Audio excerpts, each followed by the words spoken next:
কতদিন পরে ছুটি পাইলাম ভাইজান। অনেকদিন পরে এমন বৃষ্টি হইতাছে। এই বৃষ্টি মনে হয় ঠান্ডা নিয়ে আইব। এইটা ঠান্ডার আগাম বৃষ্টি। এই বৃষ্টিতেই ঠান্ডা আইব, কিন্তু ঠান্ডার কথা বইলা পুরাতন কথা মনে করাই দিলে। কোন পুরাতন কথা ভাইজান? কবর জন্মের কথা। গত বছর ঠান্ডায় কবর জন্ম করছিলাম, আর শেষ পর্ব এই বছরে ঠান্ডা প্রায় চইলা যাইছে।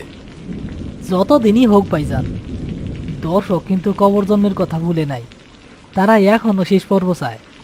এই তো আগামী সপ্তাহেই আপলোড হইব কবর জন্ম শেষ পর্ব। আর মাত্র কয়েকটা দিন। চা খা, ঠান্ডা হয়ে যাইতেছে।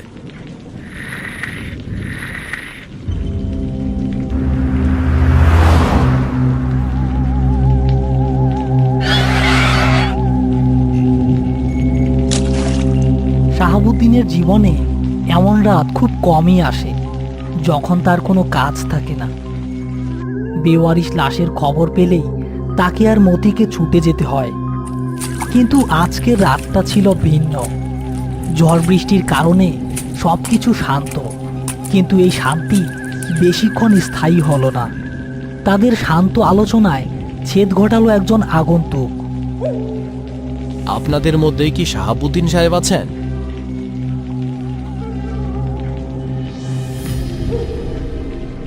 আমি শাহাবুদ্দিন। কি দরকার? আমার বস আপনাদের একটি কাজ দিতে চান। শহর থেকে প্রায় 20 মাইল দূরে জঙ্গলের ভিতরে একটা পুরনো জমিদার বাড়ি আছে। সেই বাড়ির ভিতর থেকে একটা লাশ নিয়ে আসতে হবে এবং আপনাদের গোরস্থানে দাফন করতে হবে। লাশ? কিসের লাশ? পুলিশ কেস নাকি? আপনাদের যা বলা হয়েছে তাই করবেন, কোনো প্রশ্ন করবেন না। লাশের পরিচয় বা মৃত্যুর কারণ নিয়ে আপনাদের মাথা ঘামানোর দরকার নেই। এইরকম একটা কাজের জন্য পুলিশে খবর না দিয়া আমাদের কাছে কেন? আর এত রাইতে জঙ্গলের ভিতরে কাজটা সন্দেহজনক। আমরা এই কাজ করবো না। এখানে 50,000 টাকা আছে, কাজ শেষে আরো 50,000 দেওয়া হবে। এখন কি কাজটা সন্দেহজনক মনে হচ্ছে? ঠিক আছে, কিন্তু লাশে যদি কোনো আইনি ঝামেলা। কোনো ঝামেলা হবে না, শুধু মনে রাখবেন লাশটাকে ভালো করে দেখবেন না, আর তার শরীর থেকে কোনো জিনিস সরাবেন না। এটা আমার বসের কড়া নির্দেশ। ঠিকানা এই কাগজে লেখা আছে।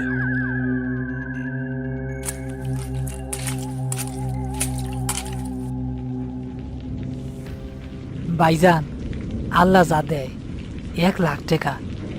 চলেন যাই, যা আছে কপালে। আমার মনটা কেমন জানি কু ডাকতাছে রে মতি। এত টাকা শুধু একটা লাশের জন্য? এর মধ্যে নিশ্চয়ই কোনো বড় রহস্য আছে।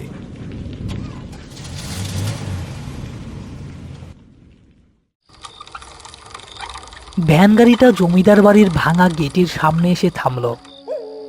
আগন্তুকের নির্দেশ মতো তারা জমিদার বাড়িতে এসে পৌঁছেছে। বাড়িটা লতাপাতায় ছেয়ে গেছে, দেখলেই গা ছমছম করে। চারদিকে পোকামাকড়ের ডাক ছাড়া আর কিছুই শোনা যাচ্ছে না। ভাইজান, এইটা তো বাড়ি না, সাক্ষাৎ ভূতের বাড়ি। এই বাড়ির ভিতরে কেমনে যাবো? টেকার লোভ করছস, আর এখন ভয় পাইলে চলবো? আয় আমার লোকে। তারা দুজন টর্চের আলোয় বাড়ির ভেতরে প্রবেশ করল। ঘরের ভেতর সবকিছু ভাঙাচোরা, মাকড়সার জালে ভরা। ভেতরের সবচেয়ে বড় ঘরটায় তারা প্রবেশ করল। ঘরের মাঝখানে একটা লাশ সাদা কাপড়ে ঢাকা।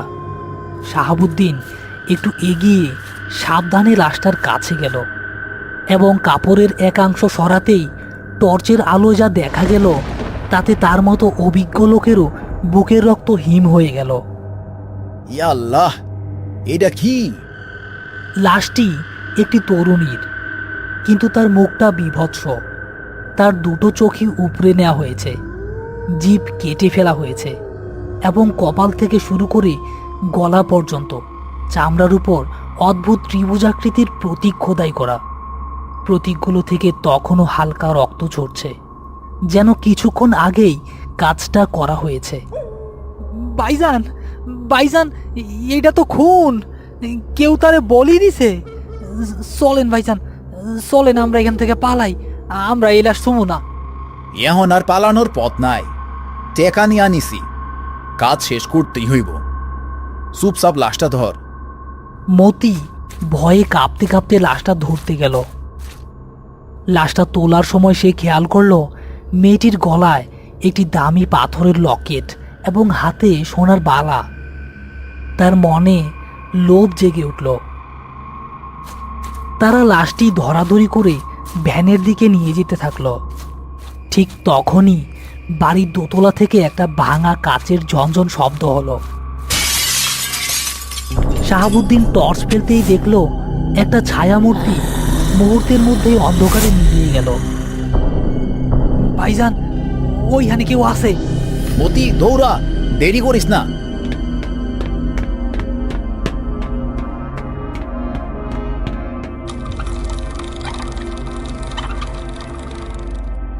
প্রিয় দর্শক বন্ধুরা, আপনাদের মধ্যে যারা বহুদিন ধরে কবর জন্ম সিরিজের শেষ পর্বের অপেক্ষায় দিন গুনছেন, তাদের জন্য আজ নিয়ে এলাম সবচেয়ে আনন্দের খবর। কবর জন্ম পঞ্চম ও সমাপনী পর্বের কাজ এখন প্রায় শেষের পথে। সব ঠিক থাকলে আগামী সপ্তাহে মুক্তি পেতে চলেছে সেই বহুল প্রতীক্ষিত পর্ব। এবারের পর্বে থাকছে এমন কিছু রহস্য, এমন কিছু ভয়, যা আপনাকে আবারও নিঃশব্দ করে দেবে। আপনি দেখবেন আর থেমে গিয়ে নিজেই বলবেন, হয়তো এজন্যই এতদিন ধরে অপেক্ষা করেছিলাম। তাই প্রস্তুত থাকুন আপনার মোবাইল কিংবা টিভির স্ক্রিনে, চোখ রাখুন আমাদের চ্যানেলে। আর মিস করতে না চাইলে এখনই সাবস্ক্রাইব করে বেল আইকনটি অন করে রাখুন। আগামী সপ্তাহে কবর জন্মের শেষ রহস্য দেখার জন্য আপনাকে আন্তরিক আমন্ত্রণ জানালাম। অপেক্ষায় থাকুন, রাত নামলেই শুরু হবে ভয়।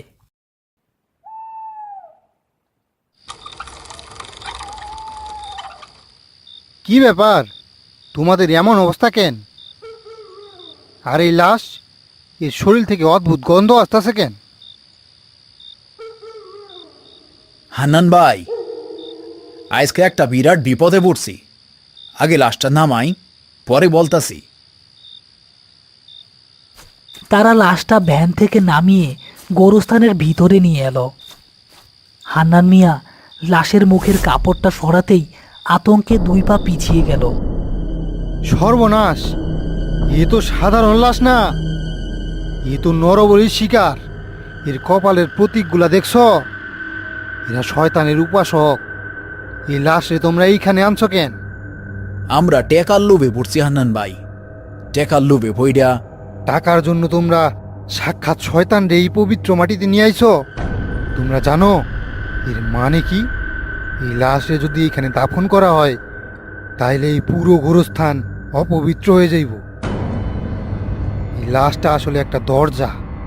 শয়তানের দুনিয়া থাইকা কিছু একটারে এই দুনিয়াতে আনার জন্য এই লাশটারে ব্যবহার করা হয়েছে। তাইলে এখন উপায় কি হান্নান ভাই? আমরা এখন কি করব? উপায় একটাই আছে, ভোরের আলো ফোটার আগে এই লাশটাকে বিশেষ পদ্ধতিতে দাফন করতে হইব। এর শরীরটাকে লোহার শিকল দিয়া বাইন্দা কবরের চারপাশে মন্ত্র পড়া লবণ ছিটাইয়া তারপর মাটি চাপা দিতে হইব। নইলে এর ভেতরে যে অশুভ শক্তিটা আসার জন্য অপেক্ষা করতেছে, সেটা মুক্তি পাইয়া যাইব। হান্নান মিয়ার কথা শুনে শাহাবুদ্দিন আর মতির মুখ শুকিয়ে গেল। হান্নান মিয়ার কথাগুলো ছিল ভয়ঙ্কর।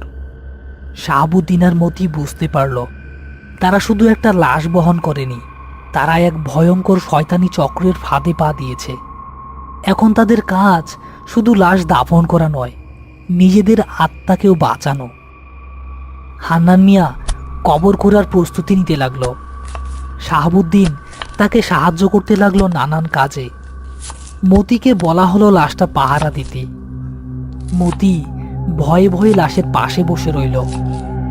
হঠাৎ সে দেখল লাশের কপালের খোদাই করা প্রতীকগুলো অন্ধকারে হালকা লাল আলোর মতো জ্বলছে আর নিভছে।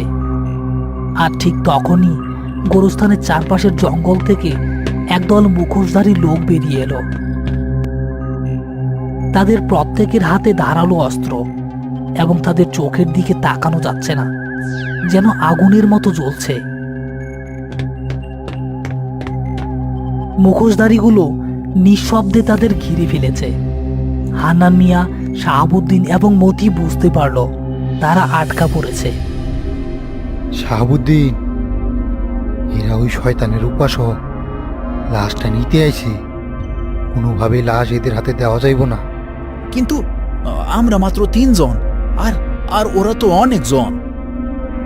মুখোশধারীদের একজন হাতের ইশারায় তাদের লাশটা দিয়ে দিতে বলল। মতি ভয়ে প্রায় অজ্ঞান হয়ে যাওয়ার মতো অবস্থা। শাহাবুদ্দিন শাবলটা শক্ত করে ধরে রুখে দাঁড়ালো। লাশ নিবি? আয়, লাশ নিতে গেলে আগে আমার লোকে টক্কর দেওয়ান লাগবো। আয়। সাথে সাথে মুখোশধারীরা তাদের উপর ঝাঁপিয়ে পড়ল। এক ভয়ঙ্কর লড়াই শুরু হলো।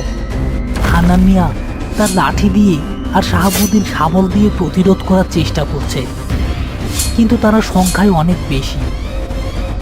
লড়াইয়ের এক পর্যায়ে একজন মুখোশধারী মতিকে ধরে ফেলল এবং তার গলায় ছুরি ধরল।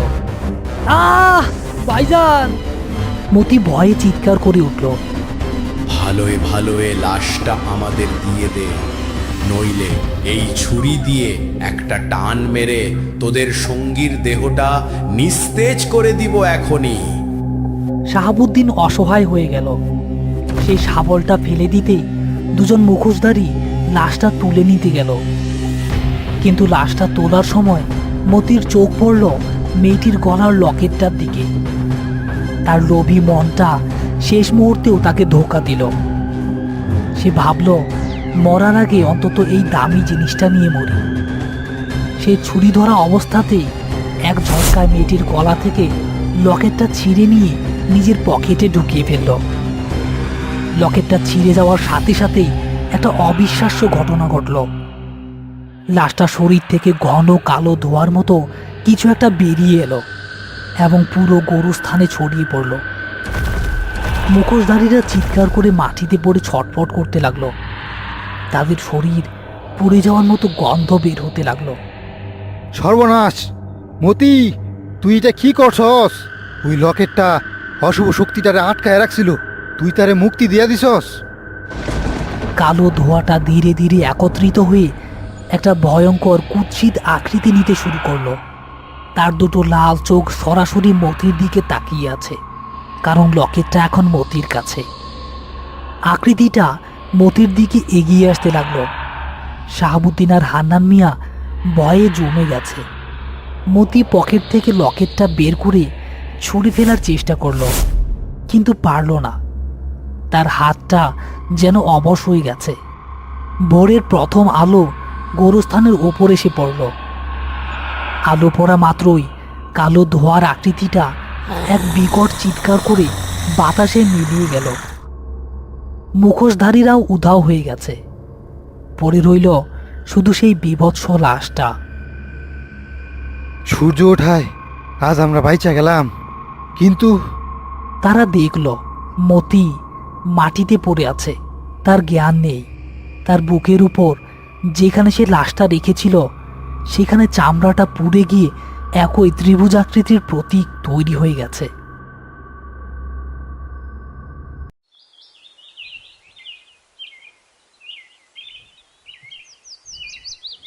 মতির কোনো খবর পাইলা? না হান্নান ভাই, সেদিনের পর থেকে সে নিখোঁজ। তার বাড়ির লোকও তার কোনো খবর জানে না। সে আর ফিরব না শাহাবুদ্দিন। অশুভ শক্তিটা তারে চিহ্ন দেয়া গেছে। সে এখন ওই শয়তানের দুনিয়ার বাসিন্দা।